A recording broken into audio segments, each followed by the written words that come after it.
On today's show, we have a special guest. She is award-winning seasoned designer specializing in digital design, design systems, and creative direction. Through her craft and systematic approach, she turns boring software into exceptional user experience coming from branding to products and everything in between. Today, she runs her own studio where she combines industry projects with self-initiated research projects. Hi, I'm Lisa, and this is the Human AI Experience podcast.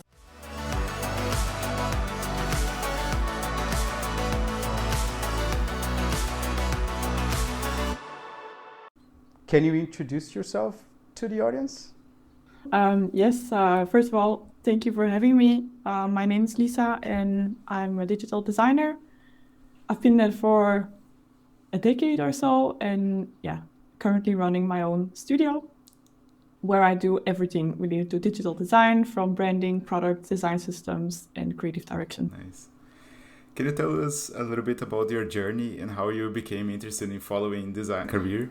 For me, it was actually quite evident. I never really thought about what I'm going to do with my life. I just always liked to play with Legos, and we had Knicks. And then at the same time, I was always really much into the art. So I was always painting or drawing or building stuff. So when I was in high school, the subjects I was best at was math and the arts.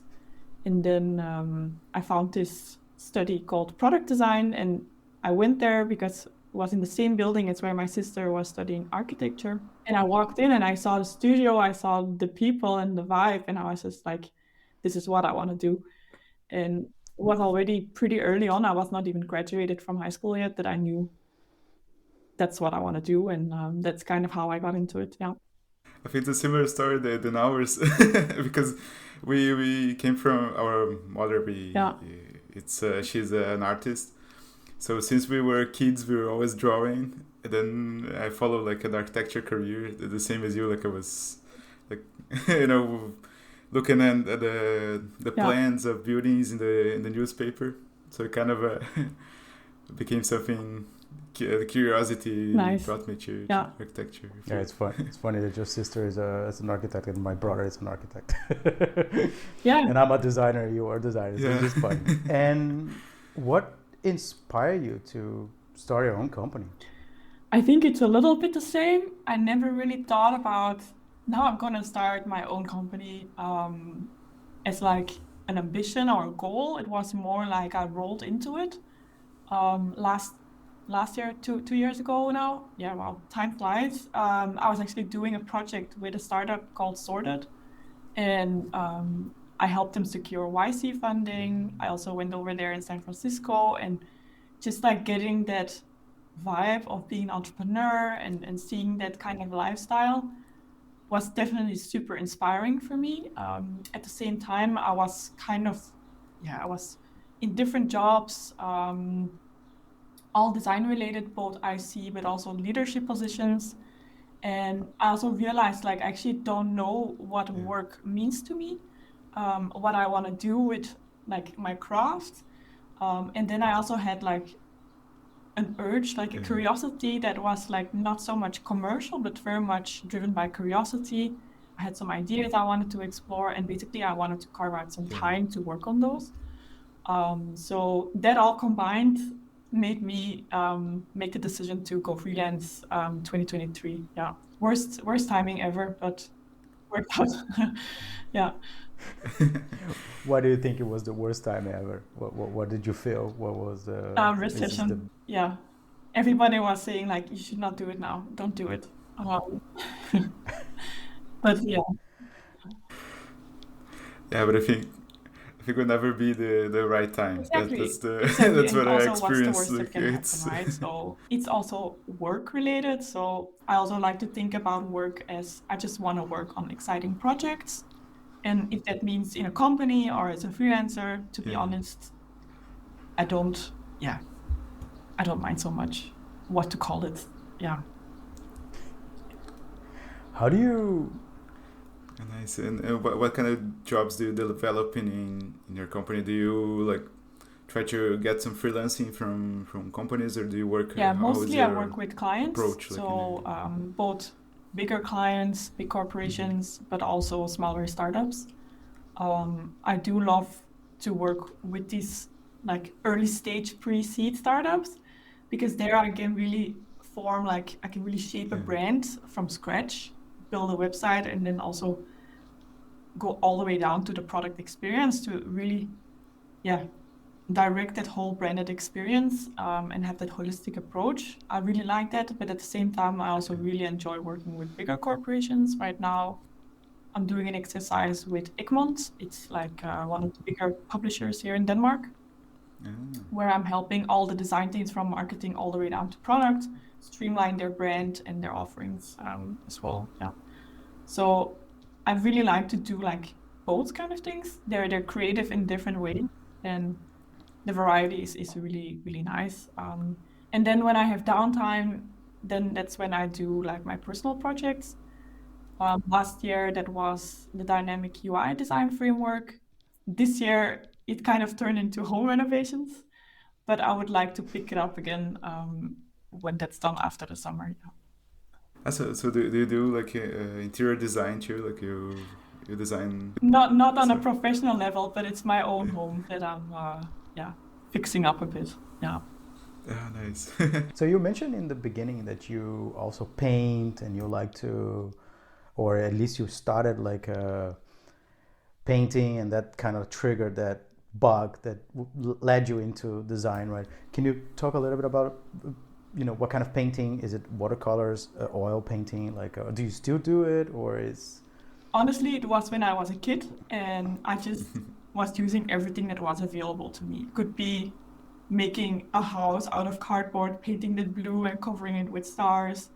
I also remember I built like a milking machine for cows, and I decorated it. Like, I made all this kind of random stuff, but I actually stopped doing that for a long time. But now, since I'm freelancing, I'm actually picking that up again, and I'd like to call it artifacts. So I'm also making like random objects with like a twist, during my free time. Oh, nice. Do you think about doing an exposition, or like maybe like doing art?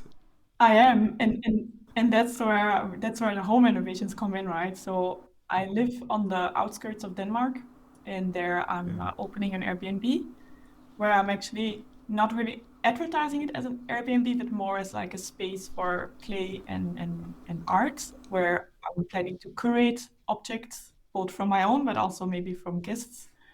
And so very, very small scale, but that's super exciting, interesting. Yeah. So creating your own, art gallery, exactly, of some sort. Exactly. Especially because I think, is it at Airbnb, you can create these experiences, right? Yeah. So you have, I've seen some people offering some courses or some guided tours with like a twist, or some culinary or gastronomy event, but all organized by people in their own spaces, right? So you want to leverage that, I guess. Exactly. Yeah. That sounds pretty cool. Yes. Do you have any technology applied for these crafts, or do you usually do it by hand? Do you 3D print something, or do you use any softwares, or is it something more manual, or not manual, but handcraft? Do you mean for like my job and design and business? No, I mean more the art crafts, actually. No, that's completely off grid. That's like all hands on, like no technology involved in that. Because I like to have the contrast with my digital endeavors, and then going completely, hands in the dirt. Yeah, I totally get you, because we spend so many hours looking at a screen, right? So if your hobbies are also looking at a screen, is tough. Exactly. There's like this screen fatigue, and it's not very good. No, I really enjoy it to the extremes, so to say it. Yeah. And what kind of softwares do you use in your daily basis, like in your work? Yeah, so I think my tool stack would be Figma, probably 70% of my time I spend in Sigma. Also Webflow, Framer, the whole Adobe suite as well. And then, like Slack, Notion, ChatGPT. I've dabbed around with Midjourney, DALL-E as well. Firefly. I think that kind of sums it up. Yeah. Have you been using those AI tools on a regular basis? I wouldn't say regular basis, but I have tapped into them. So it depends a little bit on the projects I've been working on. So for some like exploratory projects, I've used Midjourney and DALL-E just to see like where can the creative direction take us.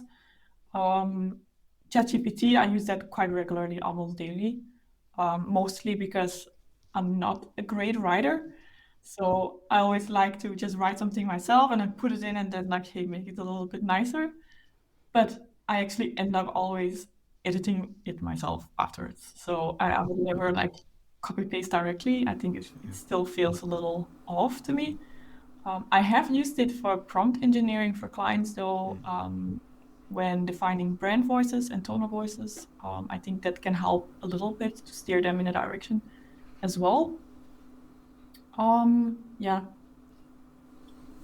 That's kind of it. Can you elaborate a bit on how, when you mentioned using it as to define tone of voices for clients, how are you doing that? How can you, like, are you creating a specific ChatGPT with their parameters, or you're basically using prompting yourself until you get the results you want? Yeah, I definitely prompt myself, but then, so I offer this, brand workshop, and in that workshop, I help the client to define this like brand personality, and that's based on both like the brand archetypes, but also a lot of different other factors that we define in that workshop, and then I kind of put all that into a prompt.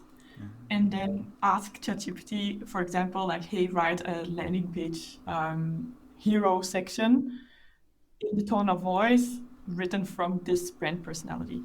And that's how I then define it. Yeah. And how is the feedback from the clients? Are they enjoying like this kind of approach?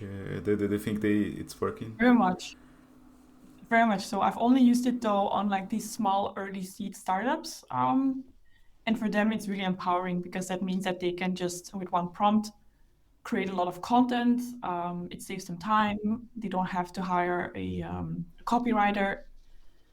So I think it can really get you from 0 to 1 for early stage startups. Yeah. When you offer this kind of service when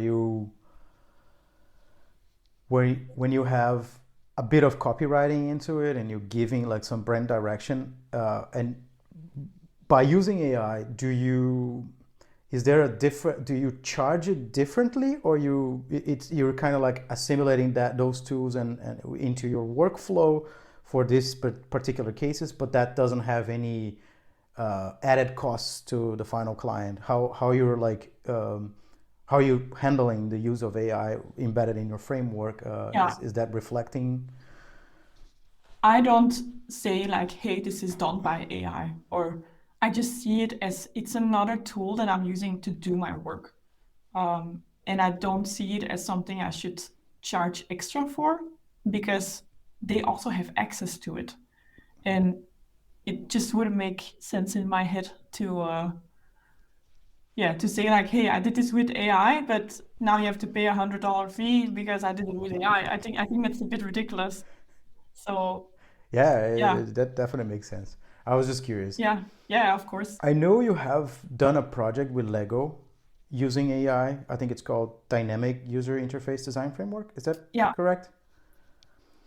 Can you talk to us a little bit about that? Go through the process. How did you came up with the idea? How did you also get invited by Lego to do this workshop? So yes, gladly. So the Dynamic User Interface Design Framework was actually my first research project that I did. I did that completely independent. I had some help from 2 interns. And the idea actually came from I was working as a consultant before, and I felt that a lot of my work became very repetitive and very much the same. And when I was just browsing through apps like Wolt, like food delivery apps or like recipe apps or whatever, it all started looking the same for me. And I really lacked that challenge to be more creative, but at the same time also more inclusive, because we have all different needs. Our brains all work differently, but still all our apps look exactly the same. So how can we build apps that are a little bit more personal, a bit more inclusive, but also more imaginative? So that was kind of the starting point of this project. And then the question was, okay, can we make UIs dynamic? So can we make them change shape, change color, change spacing, whatever, based on the user needs or based on the environment the user is in? And we narrowed that actually down based to external data. So what data can we use to make these UIs dynamic, beyond just like black and white mode? So from that became like a framework, and it's kind of like a new way of thinking about creating interfaces. And it starts with thinking about future world scenarios. So really thinking about, okay, in a world 50 years from now, this specific scenario is happening. What does that mean for a UI? And we built these scenarios based on a technology and a social theme. So it can be, for example, food and CRISPR. And then based on that, we wanted to build like a framework, kind of like a narrative to build these future world scenarios. But quickly we actually found out that it's really hard to narrow it down in like, a fixed sentence where then the user of the framework would then fill out those words. So then we actually started prompt engineering and ask like the Jambot in FigJam, like to come up with these future world scenarios. And then we actually created a pretty good prompt that works by combining then the technology and the social theme. And for example, I wrote down one to give an example. In a post-apocalyptic society, a group of survivors uses CRISPR to engineer their own food sources, leading to unexpected consequences as they unknowingly consume a genetically modified organism with a hidden agenda. So it's these kind of tiny sci-fis that sets the scene for the start of the process. And yeah, we experimented quite a lot to get this as an output, but it really hit the head on the nail as where we wanted it to be. And then using that story as like the first step in the thought process, and then you go into, okay, what data do we have available from this future scenario world? Which UX case do we have? And then what design attributes can we actually link to this data to create that dynamic UI? So that's like in short the whole thought process. And yeah, we played a lot with Jambot. We also embedded it in the framework, and it's just a really nice way to think very broadly and out of your comfort zone about UX problems. And I presented it on Happy Futures Lab. It's like a small organization doing a lot of like future thinking work. And it was like an online workshop, and there one of Lego's designers was attending, and then she invited me to also host it at Lego, and it was amazing and was really well received. And now I'm slowly starting to work on the second part of the framework, and it's actually like a dynamic token system to then link to the design attributes so people can actually build these prototypes. Wow, there's a lot to unpack there. Yeah. So yeah, very super interesting that you created. Like what it consists of is like mostly like generating these scenarios. And can you guide me through maybe an example? So you mentioned the post-apocalyptic example as a prompt to start with, right? Yeah.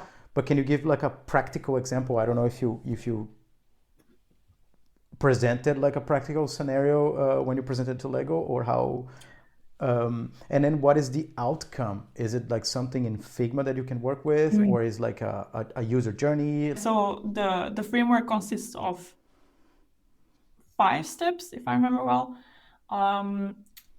But it's a bit difficult to like walk you through it with an example because just top of my head. But that's also why I offer it as workshops. It's best if you experience it yourself. You can also download it on Figma, and it's free in the community page.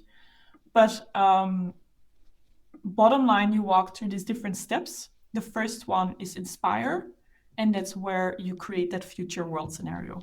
The second one is called investigate, and that's where you're gonna investigate this future scenario based on you're gonna find what data do we have in this world. Then the third step is the identify step. That's where you're going to decide like, okay, what is the UX case we're going to work on?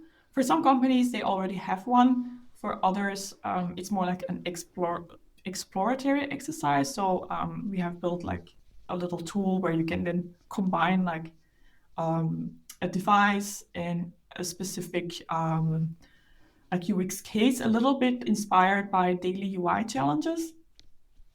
And then the fourth step is imagine. That's where you're going to ideate. So that's where you're going to think about, okay, for example, an alarm app based on weather data and based on the amount of time I slept, for example.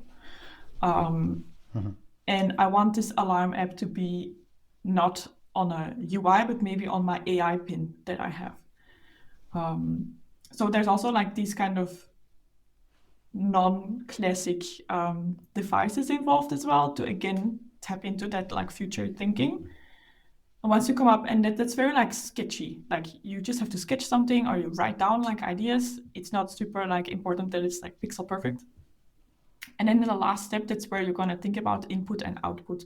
So now that you have like your concept and the data, you're going to think about, okay, what are the design attributes that we need for this concept to be dynamic? So is it color? Is it typography? Is it contrast? Is it size? Is it sound? So we have like a bunch of these design attributes that you can pick from and then link that with the data. And then you have like your dynamic UI design idea ready to start developing on. And that's also the output. So it's like an idea that you can work from.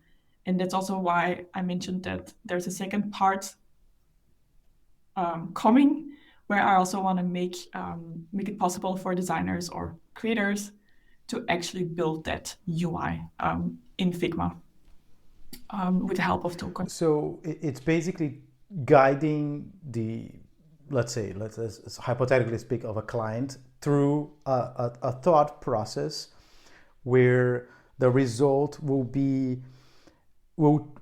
potentially change depending on the data you have available, and of course the initial scenario that sets the context for that, right? Exactly. Yeah, quite interesting. Exactly.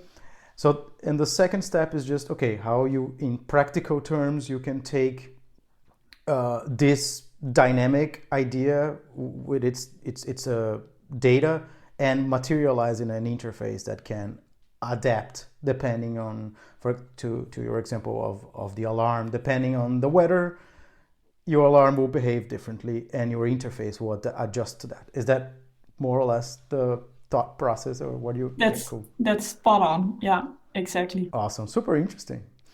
Did the presentation you did with Lego was mostly to teach them this methodology, or like how did they plan to introduce that into their workflows? How was that? How did they react to that? Yeah, so to be honest, I wasn't so sure what they were going to use it for. It was just presented as a workshop, and I've also let them do it while I was presenting it. But I always ask afterwards, like, will they use it? Do they see potential in it for their own workflows? And the answer was definitely yes. And I also got, I don't want to jinx it, but I also got like an invitation to come again to do it like more broadly, because now it was only 1 hour. and it's actually a little bit too short. Like I think you need 2 hours to do it properly and to give yourself the time to comprehend like the steps and also do it. And then, so I would love to come back there and do it a little bit more in depth, and hopefully by then also present the whole like second part of it, so they can take it to the next steps. Awesome. Both Lego and when I presented it in Happy Futures Lab, I got very positive responses that people were like, yeah, we want to embed this in our workflows because it really gives us a new perspective to what we're building. Yeah. Especially because at least now that we're doing this podcast, I've been reading a lot about AI and exploring different tools, and there is a lot of conversation around the future, right? How some people say that we're moving with generative AI or this large language models, we're moving away from apps and interfaces, not interfaces, but there might be a scenario where you will have like an AI assistant and you don't have any apps on your phone, because the AI assistant will create those apps based on your needs and your context, which is crazy to think about as designers, because everything that we do is kind of like we try to extrapolate all the scenarios, but at the same time, there's a limit of how your imagination can go and how flexible your interface needs to be in order to be usable, accessible, intuitive. There's a limit of how many scenarios you can actually test it out. But in this case that I'm referring to, it's going to be auto-generated. How do we designers make sure that is actually accessible at a certain level, because it's very unpredictable since it's dynamic, right? So yeah, it's an interesting food for thought, thinking about the future of AI. Do you have any thoughts on how you see this technology evolving and how? So many. I think to directly tap into what you just said, right, that basically with dynamic UI as a designer, you lose the control over the actual pixels that will be outputted in the end. I've also been doing a lot of creative coding, and in those pursuits, I've also created programs that actually developed, for example, logos for me and then generated different versions of that. And I feel like the role of designers are changing in that regard, where we become a little bit more like curators and less designers, but there's still a whole lot to do in the space of curation. Because in those programs that I've developed with processing, that's very much like, okay, the pixels have to be between X is 100 and X is 200. So you're still very much in control of that. But through those rules, you can still create like an aesthetic or a UI or whatnot. Yeah. So yes, I see that definitely changing. Yeah. Yeah, I think we like to say that we're gonna be the creators, as you mentioned. Like we both believe in that, and it's definitely. As you mentioned, like we can extract and do a lot of things faster and easier. Let's say you put a prompt and then you can evaluate where it's going. So I think that's the role of the AI, like to make us be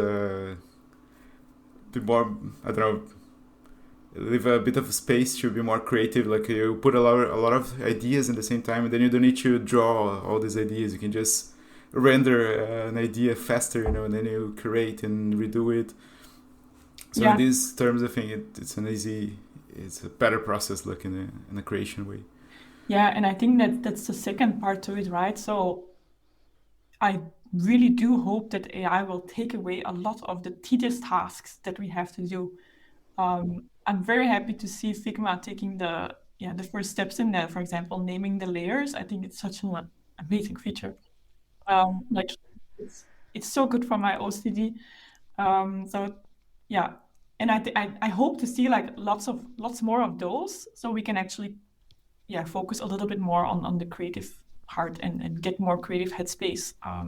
To then again also to go back into what I said about apps looking the same, maybe it will have a opposite effect that AI will create maybe a lot of like similar apps, but at the same time, it will also give us more headspace to think about, okay, how can we actually stand out in this similarity?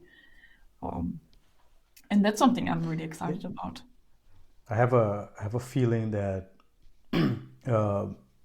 we like design is changing, but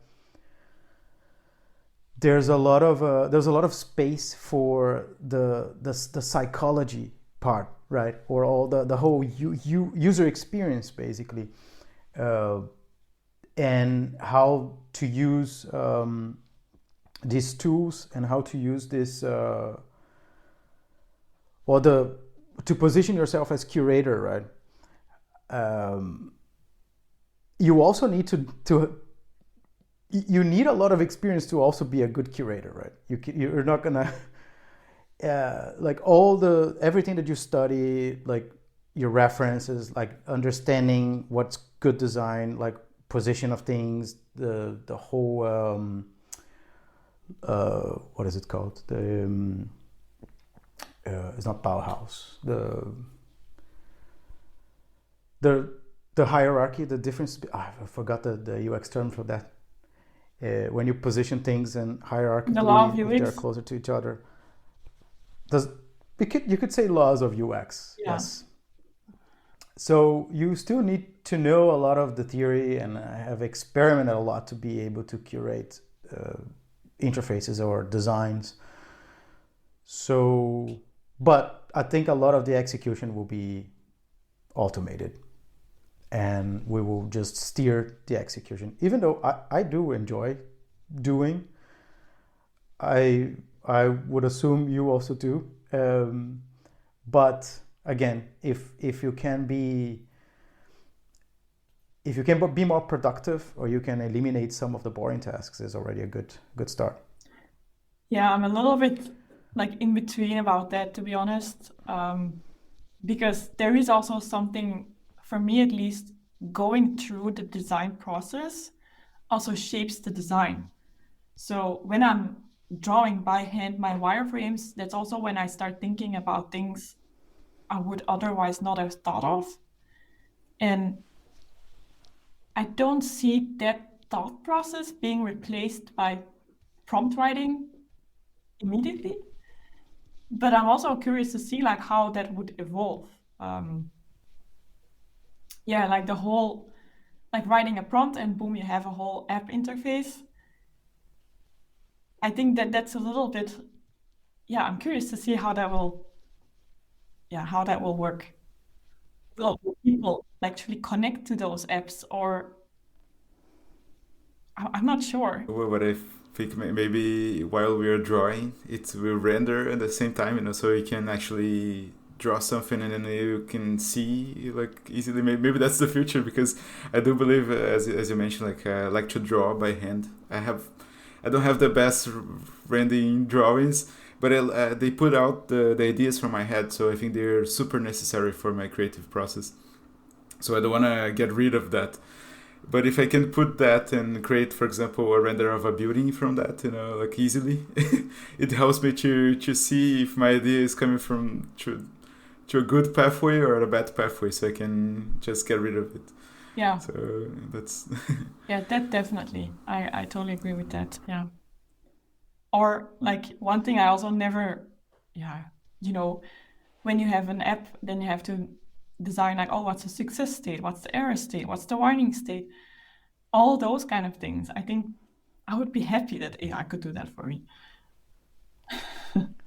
Yeah, it's basically a checklist, right? So all the different states that needs to be there to give feedback and then to be very intuitive. But today we kind of have to put them manually, and if we get one, somebody's going to pick it up, and then we're missing this state. Yeah, exactly. Maybe Figma will have a client, a AI bot that is a client. So he will use the app for you, so you can see if the framework is is working and you can change it. It might be something, I don't know. This can help. Yeah. Lisa, you mentioned about creative coding. What do you mean with that, and how is the working flow of this process?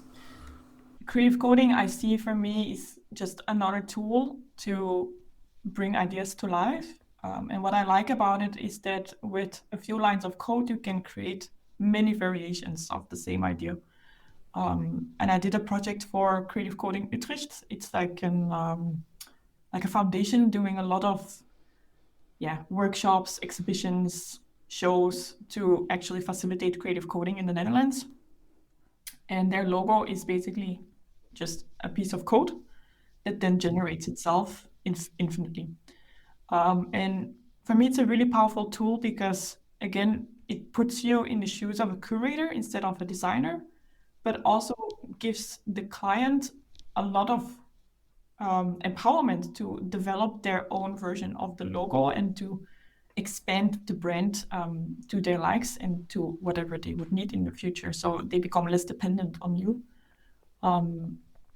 And then again, it also is a really nice way to experiment with web interactions, for example. I started doing it around 2018, where I actually was really fed up with web design and design systems, and everything just really looked the same. I was doing a lot of landing pages for startups back then, and it was always the same. Like you have a hero section, you have a little bit like testimonials, a bit about the features, and I just thought like, there has to be more than this. And then I tapped into the creative coding community and started learning that. And it just like gives you more, it makes you, starting over. It allows you to think in different ways because you're going to think a little bit more again in like input and output. Oh, what if I put my mouse here? Maybe I can show a rainbow of images instead of just like making the image a little bit bigger. And I think what I like mostly about it is that you can think more freely because the tools that we work with today, like Sigma or Webflow or Framer, they kind of serve you on a platter what you can do with it. But when you tap into code, it's like infinitely. You can do whatever you want. And I think sometimes it helps me to really, to create these little exceptional moments in apps or websites to lift products to a higher level. So what are the trends do you foresee in the future of digital design, especially with the increasing AI technologies being integrated in workflows? So I hope to see less of prompting because I don't like writing so much. So I don't really see my career going into just writing prompts. So I hope less prompting, but I think there will be more sameness. So I think landing pages, onboarding flows, checkout flows, things like that will be more and more similar. But I also think there will be more diversity at the same time. How? I don't know yet, but there are already like apps trying to be completely different than what we've seen so far, and I really liked it, and I think that AI will help us do that. So I think the balance will be maybe a little bit more equal in that. But what I also see is that, or what I hope to see is that AI will take a little bit more of a backseat. And it's such a new technology, and I hope to see less like, oh, we made a chatbot for this, or we made a chatbot for that. I hope that it will be more and more integrated with our just day-to-day software, and where it almost becomes invisible to make our work lives or personal lives easier. Yeah. When you talk about AI, and then do you think it's AI is bringing more of the same? All the database from the AI, they are kind of the same. So when you see that applied in design, do you think it's more repetitive, this kind of designs? Yeah, because what AI gives you is based on already existing data. And for me, design is also a lot about innovation. And you will never get that if you always base your first drawing on AI. So I think either we're going to see a lot more of the sameness, but I think if we embed it in our processes to give us more headspace to do more creative stuff, we will also see more creative and diverse solutions. I think that's the ideal scenario where, like you mentioned, AI takes a back seat, automate a lot of the boring tasks, and allow for us to have our creative space back.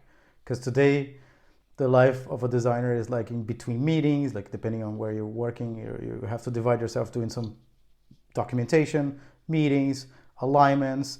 There's not that much space or much time in a day for you to actually invest in creative work. But if AI takes some of that things away, then there suddenly will be more space for creativity, and I'm definitely hoping for that. Yeah, same. Do you have any recommendations you would give to designers that are starting out now regarding design and also regarding the use of AI? I think my biggest one would be don't stare too blindly at learning the tools. So, for example, knowing how to use Figma doesn't make you necessarily a good designer. I think there's a lot to be said about design processes. Make sure to think your ideas through, test them both with users, but also talk to developers about it, to actually make sure like what you're designing makes sense. Know your world is my second one. So look for inspiration outside of the TikTok feed or the Figma tutorials. I mean, they're great. I learn from them as well. I keep learning from them. But there's more to design than just that. I think my greatest sources of inspiration have never came from sitting on my desk. It's always from doing something completely different. So that would be my second one. And my last one, dare to ask for help. I think there's just so much to learn. There's so much like that's changing all the time. Find mentors, find people you can trust, and talk to them about it, and ask for help if you need it. People are more willing to help you than you might assume. Awesome. So I think we can start wrapping up, because I think we kind of like got through most of the questions. So Lisa, thanks so much for joining us here at the show, and where people can find you online. Instagram, a little bit on Threads, and also on LinkedIn. I am in the process of a rebrand myself, so my name is going to change pretty soon. But right now, that's Frosnapers, Frosnapers. And on LinkedIn, that would just be my name. So we came to the end of our episode. If you're interested in how AI is evolving and how you can introduce it in your life or your work, subscribe to our podcast in your favorite podcast service and follow us for more. Let's explore AI together. If you have any questions for us, you can reach out to us at hello@humanaixp.com or connect with us on Instagram @humanaixp. Thanks for listening. See you next week.